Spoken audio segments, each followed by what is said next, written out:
Guys, alam nyo ba na itong nakikita nyong ring light na nakatayo dito sa harapan ko ay galing sa basurahan? Opo, galing po yan sa basurahan. Nakita ko kaninang umaga, dinampot ko at ginawa ko. Yan po ang kagandahan kung marunong po tayo sa electronics. Kagaya nito, simpleng gawa, gumana na. Sana po sa mga kabataan, matuto po tayong pag-aralan ang mundo ng electronics. Hindi naman po mahirap. Ang pinakamahirap lang po ay yung umpisa. Pero habang tumatagal, lalo na kung tuloy-tuloy ang pagsisikap sa pag-aaral, matututunan din po ninyo gaya nito. Napakasimple lang po ng problema nito. Kaya panoorin niyo po yung video para makita ninyo kung ano ba ang naging sira nito. Lagi niyo pong tatandaan, lamang ang may alam. Salamat po. Hello guys, welcome back to my YouTube channel. Meron po akong uling i-share sa inyo. Isang ring light. Ito guys, actually nadampot ko lang to sa basurahan ito. Nanghinayang lang ako guys kasi unang-una gusto kong bumili. Pangarap ko magkaroon nito sa totoo lang. Nagkataon na may nakita ako sa basurahan. So sabi ko baka pwedeng pagtiyagaan, baka pwede pang magawa. Kaya dinampot ko. So ayan. Tapos ito yung pinaka ilaw nito. So dahil tinapon ng may-ari, siguro wala nang pakinabang kasi putol na rin yung wire. Ayan. Alam ko sa mga kabataan dyan, meron kayong mga ganito. Kung meron man kayong ganitong gamit, try nyo kumpunihin, wag mo basta-basta itatapon. Napakadali lang naman po ng problema nito, kagaya nito. Posible na naputol lang po yung wire nito, kaya itinapon. So ipapakita ko na po sa inyo kung paano po ayusin. So umpisahan ko na po So kung sakaling meron po kayong ganito at wire lang naman po ang naputol, sa mga wala pong knowledge sa electronics, medyo mahirap. Kasi hindi nyo po alam kung saan idudugtong. So dahil nandito na rin naman to, may papakita ko po sa inyo kung ano po yung dapat ninyong gawin para maayos po ninyo yung connection ng mga wire na to. Unang-una, babaklasin nyo po muna itong puti na to, itong plastic na to. Ito po nabaklas ko na kasi kanina sinubukan kong baklasin, pero naalala ko dapat i-upload ko na lang para may pakita ko po sa inyo kung paano po ito kumpunihin. So sa pagtatanggal naman po nitong puti na to, sinusungkit lang po to dito sa ilalim. Between itong black at saka itong white, gumamit lang po kayo ng pry tool o panungkit kagaya nito. Susungkitin nyo lang po dito sa ilalim. Medyo may katigasan, medyo may kakunatan kasi may pandikit po. Pero pagtsagaan nyo lang po na matanggal. Siguro okay lang din naman mabasag kagaya nito, nabasag ko. Pero okay lang, iilaw pa rin naman po yan kung sakali. So after nyo pong mabuksan ito, pag napaghiwalay nyo na, ito po ang makikita ninyo dyan. Yung pinakailaw. So yan, dito po tayo ngayon magfo-focus sa ilaw. Since naputol nga po yung wire nito, ito po yung connection, at ito yung board. Ang gagawin natin, hahanapin natin kung saan po ito nakakabit. So, dito po sa pagtitrace ng line, napakasimple, no? May makikahanapin nyo lang po kung saan ito nakakonect. Kagaya nito, itong dugtungan na to ay dugtong nitong dalawang panel. Ayan po, tatalikod ko. Ayan po, oh. Yan po yung dugtungan. So, hindi po tayo dyan magtatap. Dahil meron pong dugtong dito, sigurado sa bandang baba meron pa rin po yan. Ikot ko lang pong konti. Ayan po yung panibagong dugtong. Ayan po. So ayan po yung dugtungan. Ngayon, hahanapin po natin kung saan po ito nakatap. Ititrace nyo lang po isa-isa. Kasi hahanapin po nito, tatlo po yung wire nito. Ayan po. Ayan po, tatlo po yan. May red, may black, at saka may white. So, hanapin po natin kung saan po natin to itatap o ididikit. So, ang pinakamainam na paraan, i-trace ninyo kung saan yung may hinang.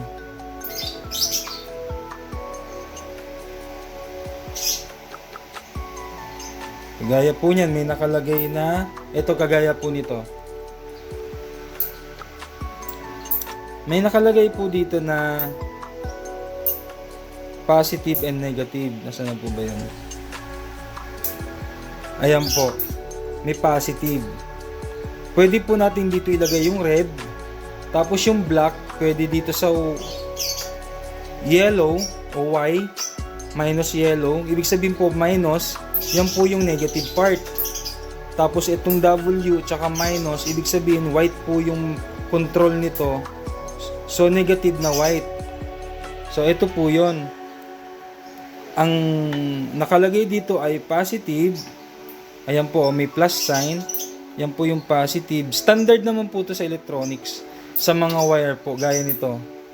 3 kulay. Yung red, yan po yung positive. Yung black and white, yan po yung negative na supply. Kung ilalagay nyo po dito, dahil wala naman pong pinagputulan o walang naiwan na marka, yung yellow na negative at saka yung white na negative, pwede pong magkapalit. Pwede nating ilagay yung black, pwede rin ilagay yung white. Wag lang po yung red. Wag lang po yung red. Yung tandaan nyo po lagi, yung red ay laging nasa plus sign. So hanapin po na ito pwede po kayong maghinang dyan. Since meron po itong pinanggalingan, hahanapin ko po kung saan ito mismo doon nakakabit.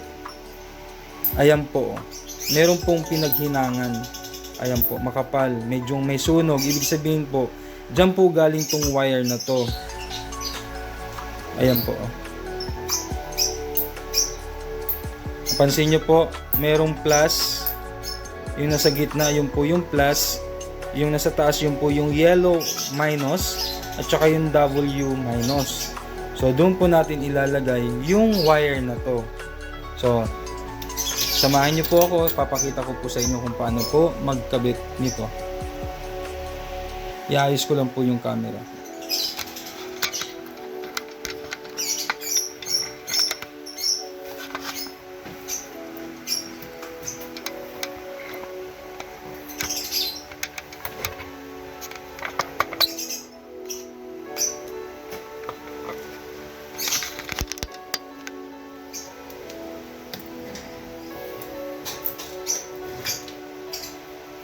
Ang unang-una nyo munang gagawin guys, pag nakadampot kayo ng ganito, huwag nyo po muna problemahin yung supply ng kuryente kung okay pa.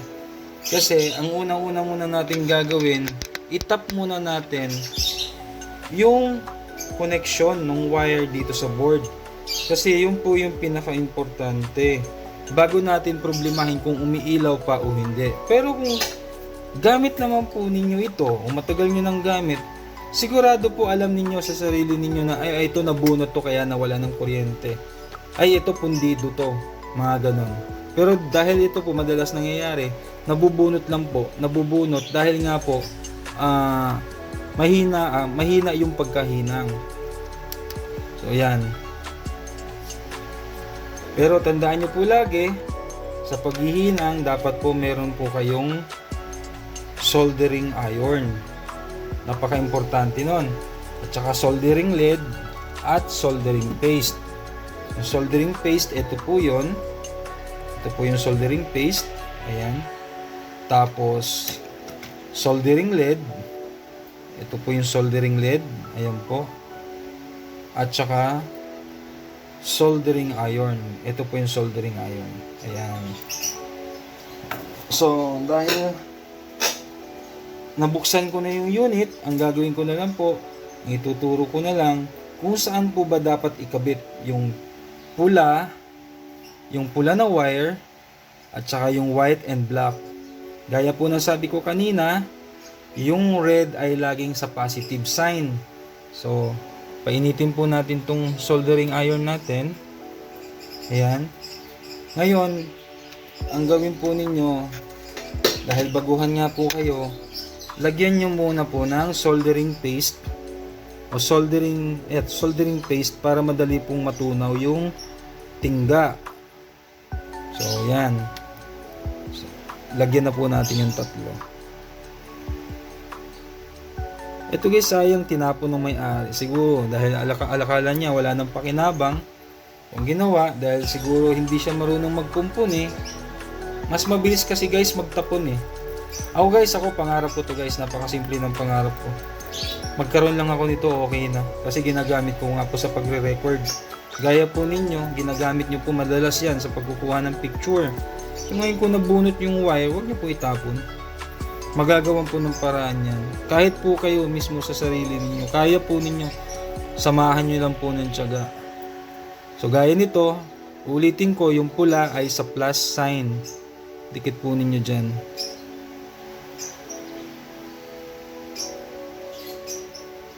So yan, nakahinang na, nakadikit na, no? Tapos itong red and white, kahit saan po nyo ilagay, walang problema. Ang importante, umilaw. Yun lang po ang goal natin. So yan, gamit na lang kayo ng tweezer kasi mahirap pong hawakan dahil mainit po yan. Itong white color na wire, lagay natin dito sa Y minus, negative. Ayan. Kasi po pag wala po yung soldering paste, mahirap po ihinang eh. Matagal magpatuyo, matagal matunaw yung tingga. So yan, tapos itong black dito sa W minus. So yan. Di ba guys, napakasimple. Ito pa ba yung dadalhin mo sa mga technician tapos magbabayad ka ng 300 o 350? Tapos sasabihin po natin ang mahal kasi magkano lang naman din po bili natin ito. Siguro pagkakatanda ko nasa mga 500 pesos din eh. Tapos magbabayad kayo ng labor na 300, so bali binili niyo ng 800, parang ganun. Para hindi po kayo gumastos, pagtiyagaan niyo po. Ang importante, mag-invest po kayo ng soldering iron, soldering paste, at saka soldering lead. Yan po yung pinaka-importanting bagay. At saka tester na rin. Kung gusto nyo pong pasukin ang field ng electronics, mag-invest po kayo sa gamit. Paunti-unti lang. Malaking bagay po yun. So after po nating maihinang, linisan na rin natin para paano malinis naman yung trabaho. Sanayin na lang po natin yung sarili natin na laging malinis yung gawa. O yan, di ba? Nakita nyo na yung marking, yung mga sign na plus minus. Kanina hindi kasi may sunog. So yan lang guys, oh. Napakasimple. Ito, kayang-kaya to ni kuya at saka ni ate. Hindi nyo na kailangang humanap ng kapitbahay para gumawa para sa inyo. So yan, ang gagawin natin, iti-testing na lang natin kung umubra ba itong gawa natin. So ilalayo ko ng konting camera. Ayan.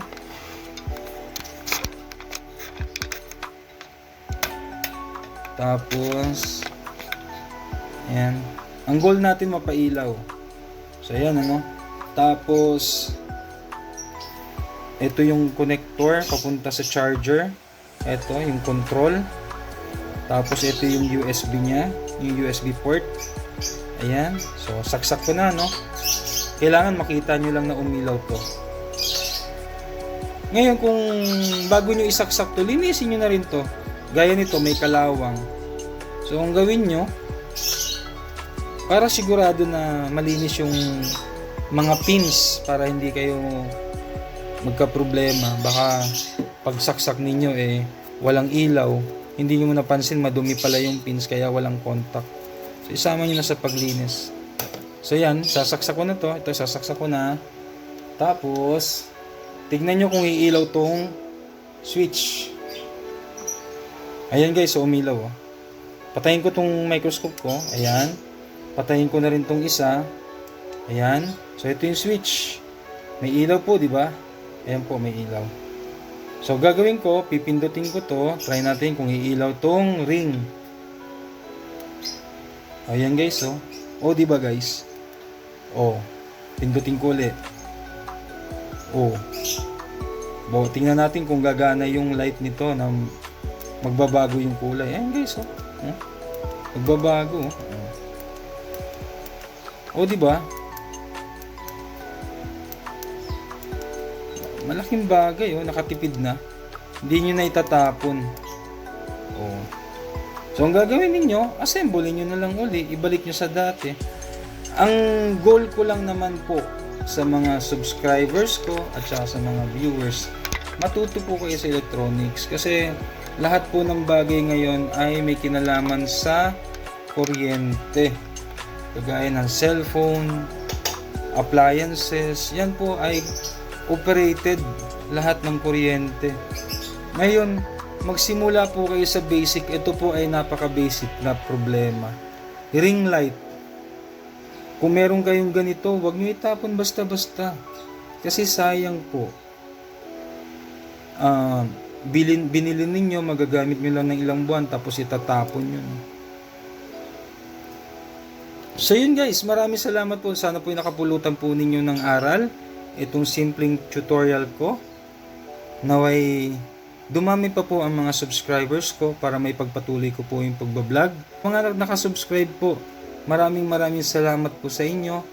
At sa mga hindi pa po nakasubscribe, please subscribe, like, share, and hit the notification bell para updated po kayo sa mga i-upload ko pa pong bagong mga videos. Maraming salamat po.